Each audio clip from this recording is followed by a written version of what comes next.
श्री स्वामी समर्थ। जय जय स्वामी समर्थ। स्वामींचं नाव घेऊन मी आजच्या ह्या नवीन व्हिडिओला सुरुवात करते। वैशाख अमावास्या शनी जयंती म्हणून साजरी केली जाते। या दिवशी सूर्यपुत्र असलेल्या शनीचा जन्म झाला होता। शनी हा 9 ग्रहापैकी महत्त्वाचा ग्रह मानला जातो। तसेच शनी हा न्यायाचे प्रतीक मानले जाते। यंदा 2025 मध्ये 26 मे म्हणजेच सोमवारी आहे शनैश्चर जयंती। याच दिवशी वैशाख सोमवती अमावास्येचे व्रत देखील केले जाणार आहे। आयुष्यातील सर्व अडथळे दूर करण्यासाठी शनिदेवाची पूजा करणं फलदायी ठरतं। शनिदेवाची पूजा केल्याने जीवनात सकारात्मक बदल होतात आणि अनेक समस्या दूर होतात। शनिदेवाला न्याय देवता मानले जाते, त्यामुळे त्यांची पूजा केल्याने व्यक्तीला न्याय मिळतो आणि त्याचे जीवन सुधारते। शनी जयंतीच्या दिवशी दान करणं शुभ आणि फलदायी मानले जाते। या दिवशी काळे तीळ, काळे उडीद, काळे कपडे, लोखंडी वस्तू, स्टीलची भांडी, ब्लँकेट इत्यादी गरजूंना दान करून शनिदेव प्रसन्न होतात। तसेच शनी जयंतीच्या दिवशी सकाळी आणि संध्याकाळी ओम शनैश्चराय नमः या मंत्राचा 108 वेळा आपल्याला जप करायचा। तसेच या दिवशी कुत्रा, कावळा, गाय तसेच गरीब व्यक्तींना आपल्याला आपल्या यथाशक्तीप्रमाणे आपल्याला दान हे करायचे। असं केल्याने शनिदेव प्रसन्न होतात आणि व्यक्तीला कधीही कोणत्याही गोष्टीची कमतरता भासत नाही। शनी जयंतीच्या दिवशी सर्वार्थ सिद्ध योगासह त्रिपुष्कर योग, मालव्य यासारखे राजयोग तयार होत आहेत आणि या शुभ योगांमध्ये जर आपण काही विशेष उपाय केले तर त्यामुळे शनिदेव लवकर प्रसन्न होतात। आणि म्हणूनच सोमवती अमावास्येच्या दिवशी तुम्ही काही नाही केलं तरीही चालेल, पण सकाळीच उंबरठ्यावर ठेवा ही एक वस्तू। ही वस्तू ठेवल्यामुळे आपलं एक रात्रीतून आयुष्याचं सोनं तर होणारच आहे, पण आपल्या 7 पिढ्यांचं दारिद्र्य नसून आपल्या संपूर्ण कुटुंबाची भरभरून अशी प्रगती होणार आहे। तर ती कोणती वस्तू ठेवायची, कोणत्या वेळेत ठेवायची त्याबद्दल सविस्तर आणि महत्त्वाची अशी माहिती मी तुम्हाला या व्हिडिओमध्ये देणार आहे। तो व्हिडिओ पूर्ण पहा आणि जर तुम्ही माझ्या चॅनलवर नवीन असतील तर चॅनलला सबस्क्राईब करा आणि शेजारी बेल आयकॉन सुद्धा प्रेस करा, जेणेकरून तुम्हाला माझ्या नवनवीन व्हिडिओचं नोटिफिकेशन हे मिळत राहील आणि तुम्ही एक पण व्हिडिओ मिस करणार नाही। आणि कमेंटमध्ये ओम शनैश्चराय लिहायला विसरू नका। हा उपाय आपण सोमवती अमावास्येच्या दिवशी सकाळीच करायचा आहे, म्हणजे तुम्ही जास्तीत जास्त 12 वाजेपर्यंत करू शकतात। आता काही कारणास्तव तुम्हाला 26 मे म्हणजे उद्या हा उपाय करणं शक्य नाही झालं तर तुम्ही 27 मेला सुद्धा हा उपाय जो आहे तो सकाळी 8:30 वाजेपर्यंत करू शकतात, कारण ही दर्श अमावास्या ही अमावास्या 26 तारखेला सुरू होणार आहे आणि ती 27 मेला समाप्त होणार आहे। ज्या घरची स्त्री अमावास्येच्या दिवशी हा प्रभावी उपाय करेल त्या घरावर अखंड माता लक्ष्मीची कृपाही होत असते, कारण अमावास्येच्या दिवशी आपण आवर्जून माता लक्ष्मीची पूजाही करत असतो। तसेच आपल्या पितरांची सुद्धा आपण पूजाही करत असतो। अमावास्येचा दिवस जितका लक्ष्मी प्राप्ती करता महत्त्वाचा मानला जातो, तेवढाच आपल्या जीवनामध्ये असणारी जी नकारात्मकता, इडापिडा, दोष आहेत ते दूर करण्याकरता सुद्धा अतिशय महत्त्वाचा म्हटला जातो। आणि म्हणूनच हा उपाय करण्याकरता आपल्याला सोमवती अमावास्येच्या दिवशी ब्रह्ममुहूर्तावर उठायचं आहे आणि अंथरुणामध्ये श्री हरी विष्णू, माता लक्ष्मी तसेच आपल्या पितरांचं स्मरण हे करायचं आहे। कारण असं म्हटलं जातं ब्रह्ममुहूर्तावर आपण जे पण कार्य करतो त्यामध्ये आपल्याला अनंतपटीने पुण्यफळाची प्राप्तीही होत असते। त्यानंतर आपल्याला स्नान करायचे। स्नान करताना आवर्जून त्या पाण्यामध्ये आपल्याला थोडंसं गंगाजल आणि चिमूटभर काळे तीळसुद्धा टाकायचे आहेत। असं केल्यामुळे आपल्या तनाबरोबर आपल्या मनाची सुद्धा शुद्धीही होत असते आणि पवित्र तनाने आणि पवित्र मनाने केलेल्या प्रत्येक कार्यामध्ये आपल्याला 100 पटीने पुण्यफळे प्राप्त होत असतं। त्यानंतर आपल्याला घराची स्वच्छताही करून घ्यायची। घरामध्ये जेवढे पण जाळे जळमटे असतील ते काढून टाकायची आहे। तसेच आपली फरशी जी आहे ती आपल्याला स्वच्छ पुसून घ्यायची। फरशी पुसताना त्यामध्ये आपल्याला थोडंसं गोमूत्र, त्याचबरोबर थोडीशी पिवळी मोहरी आणि चिमूटभर खडे मीठ आपल्याला टाकायचं आहे आणि त्याने आपली घराची फरशी जी आहे ती स्वच्छ पुसून टाकायची आणि त्यानंतर आपल्याला हा उपाय जो आहे तो करायचा आहे। हा उपाय करण्याकरता आपल्याला एक कळशामध्ये स्वच्छ पिण्याचं पाणी हे भरून घ्यायचं। त्या पाण्यामध्ये आपल्याला थोडंसं गोमूत्र, गंगाजल असेल तर गंगाजल टाका, गुलाबजल असेल तर गुलाबजल टाका, त्याचबरोबर 1 चमचाभर आपल्याला हळदसुद्धा टाकायची आणि असं हे जल जे आहे ते आपल्या घराच्या उंबरठ्यावर, उंबरठ्याच्या बाहेर आणि मुख्य प्रवेशद्वारावर आपल्याला शिंपडायचं। त्यानंतर स्वच्छ कपडा घ्यायचा आणि त्याने हे सर्व पाणी जे आपण शिंपडले ते स्वच्छ पुसून घ्यायचे। असं हे जल आपल्या उंबरठ्यावर उंबरठ्याच्या बाहेर शिंपडल्यामुळे आपल्या घराबाहेर जी पण नकारात्मकता येऊन थांबलेली असते ती दूर होण्यामध्ये मदतही मिळत असते।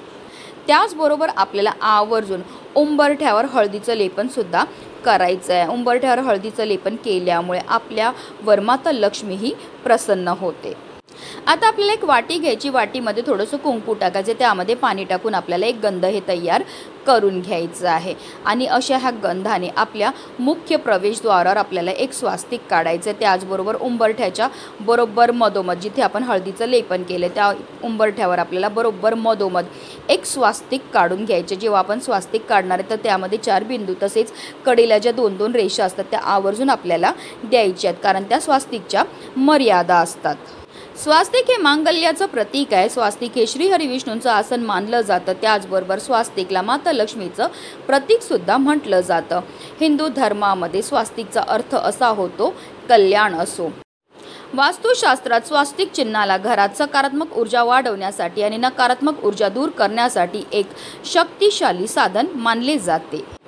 ज्या घरात पूजेच्या वेळी स्वास्तिक शुभ चिन्ह बनवले जाते त्या घरात सुख समृद्धी राहते आणि कुटुंबात समृद्धी नांदते। आणि म्हणूनच लाल कुंकवाने जेव्हा आपण आपल्या मुख्य प्रवेशद्वारावर तसेच उंबरठ्यावर स्वास्तिक काढतो तर त्यामुळे आपल्या घरामध्ये देवी देवता प्रवेश करतात, तसेच ग्रह दोषांपासून मुक्तता मिळते आणि आपल्या पूर्वजांचा आपल्याला आशीर्वाद प्राप्त होतो। त्यानंतर आपल्याला उंबरठ्यावरच अष्टलक्ष्मीची प्रतीकसुद्धा काढायची आहेत, तुम्हाला स्क्रीनवर दिसत असेल।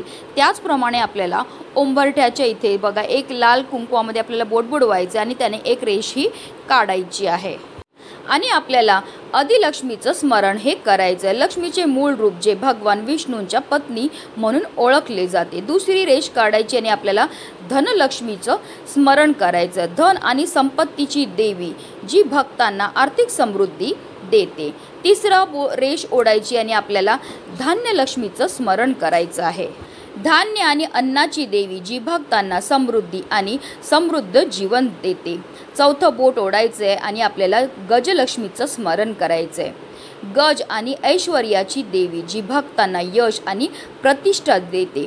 पाचवं बोट म्हणजे संतान लक्ष्मी, संतान आणि कुटुंबाची देवी जी भक्तांना चांगली संतती आणि पारिवारिक सुख देते।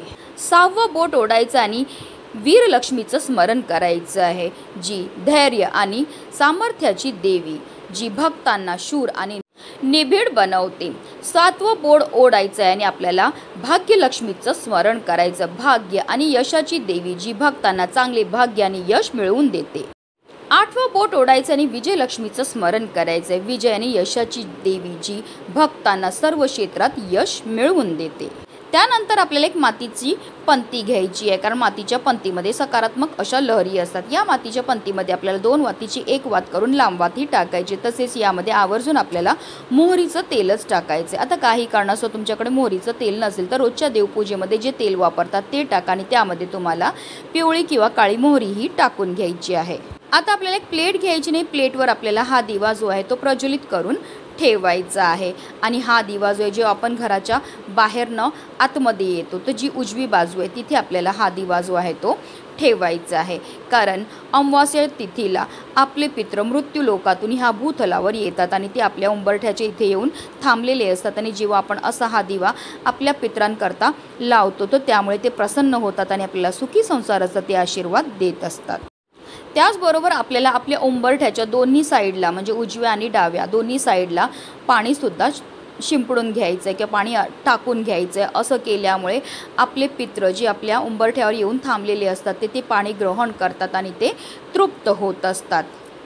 आता जे आपण अष्टलक्ष्मीचं प्रतीक काढले त्याला सुद्धा आपल्याला हळद कुंकू अक्षदा धूपदीप अगरबत्ती दाखवून घ्यायची आहे। माता लक्ष्मीचं स्मरण करून आपल्या जीवनामध्ये असणारे जे संकट आहेत, विघ्न आहेत, दोष आहेत, दारिद्र्य ते दूर करण्याकरता आपल्याला मनोभावे प्रार्थनाही करायची आहे, कारण विष्णू पुराणामध्ये साक्षात श्रीहरी विष्णूने स्वतः म्हटलं आहे की आपल्या घरामध्ये दिवसभरामध्ये 7 वेळा माता लक्ष्मी ही प्रवेश करत असते आणि जेव्हा आपण असे हे अष्टलक्ष्मीचं रूप आपल्या उंबरठ्यावर काढतो तर त्यामुळे माता लक्ष्मी आपल्यावर प्रसन्न होते आणि तिचं अखंड आगमन आपल्या घरामध्ये होत असतं। त्याचबरोबर सोमवती अमावास्या आणि शनी जयंतीच्या दिवशी आपल्याला शनीच्या महादशापासून मुक्ती मिळवण्यासाठी आपल्याला मुंग्यांना काळे तीळ साखर मिसळून पीठ खाऊ घालायचं आहे आणि त्यानंतर सलग 7 शनिवार आपल्याला हा उपाय जो आहे तो करायचा। तसेच काळे उडीद डाळीचे गोळे बनवा आणि ते माशांना खायला द्या। यामुळे शनीच्या महादशेपासून मुक्तता मिळते आणि कुंडलीतील शनीची स्थिती जी आहे ती मजबूत होते। तर हे छोटे छोटे उपाय जे ते आवर्जून आपल्याला सोमवती अमावास्येच्या दिवशी सकाळीच करायचे आहेत। म्हणूनच व्हिडिओ जास्तीत जास्त लोकांपर्यंत शेअर करा, जेणेकरून प्रत्येकाच्या आयुष्याचं कल्याण हो हीच मनामध्ये इच्छा। श्री स्वामी समर्थ। जय जय स्वामी समर्थ।